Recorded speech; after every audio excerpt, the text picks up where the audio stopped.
Abandon Tokyo. This is the story of how it almost happened.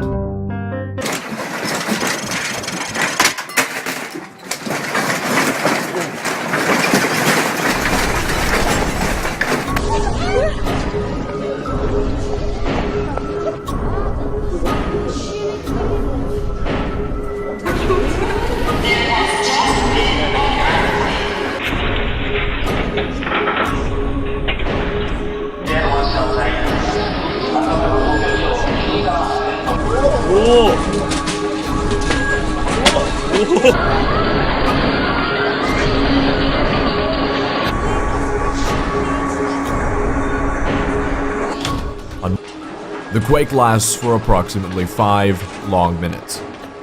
When it's over, people file out of their buildings and onto the streets. Their strict Japanese building codes meant that the large skyscrapers are designed to sway with the shaking ground. Even still, Tokyo's transportation network is crippled.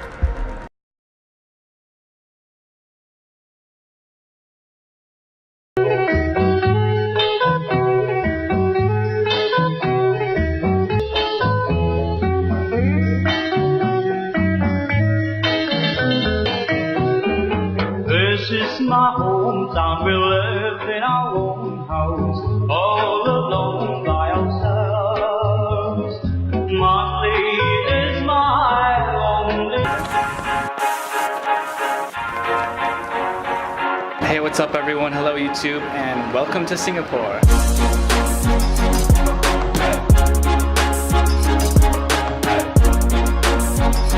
Entertaining in the end. So I actually wasn't going to make a video about Singapore because I came here with a different purpose, and that was to decide if living in Singapore would be good or not. It might get a little too hot, I'm not quite sure on that yet because Taipei also gets very hot. Convenience, well, it's not exactly inconvenient, but I'll get into that in a second. But really there is a lot of entertainment here, tons of food, oh my god. You can't.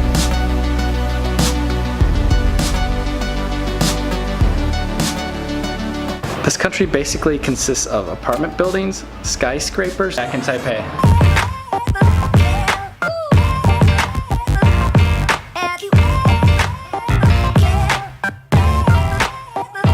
Years. The physical developments and the infrastructure that you see today, such as new towns, our transport network, and our quality living environment, are results of our earlier concept plans.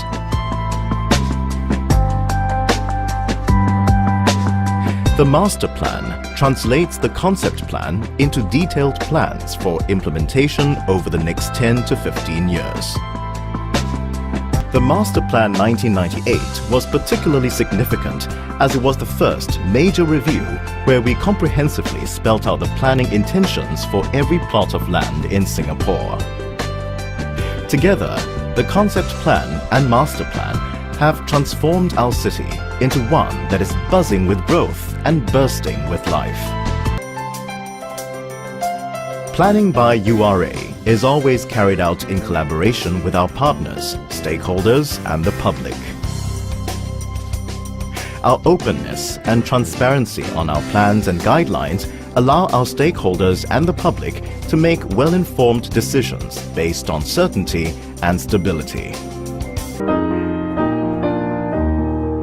We have moved beyond just planning to house our growing population to offering an array of housing choices, developing new towns. As an architect planner, I love this part because it helps me to design a better living environment for you.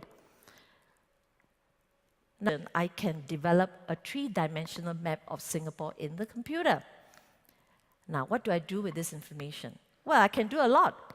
I can do a computer model that simulates the wind flows through the town. We're in the tropics, we love the wind. We're not in Chicago. Pattern of the wind flow.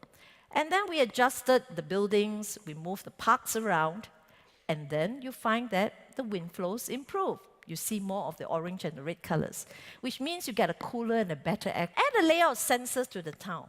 All right, can have a layer of sensors that tells you about the humidity, the heat, the wind flows, and all this data that I collect can go back into the computer systems. Example, we have put a lot of solar panels on hundreds of buildings on HDB blocks. You may not see it because you didn't climb up to the roof.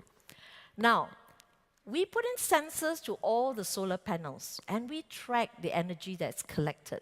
And we know immediately when a panel is not working because it would not be collecting energy, and we can fix it. But do you know that such data collected can do many things? The lighting along your corridor. Now, how many of you walk into a toilet and it suddenly switches on and you get a shock from dark to light, right? Well, smart sensors allow a person to walk along a corridor. It can even predict where you're going, and then the lighting level picks up. And when you have passed it, the lighting level dims again. We have 24,000 lifts in HDB towns, and we monitor it every day. Now, when you're sleeping at night, you may not know this, but we move the lifts when you're sleeping. But why do we want to collect such data? It's great data for transport planners because by looking at this, so when you're waiting for your bus, on your handphone, you will be able to find out that this bus that's coming is going to be crowded. So you might want to take another bus. Good afternoon. I'm very excited to be here, and I'm excited to share these ideas with you and come to talking about how cities can turn themselves around and behave like ecosystems rather than parasites. I will give food safety and water safety and availability are the big questions facing the causes of rapid climate change, which we have partially caused. We're going to have another 3 billion people, perhaps. How much land there is, and this is how much we already use. You know that there are produce the food, we produce the byproducts are then recycled back into the urban farm. It's not a pipe dream, it can be done.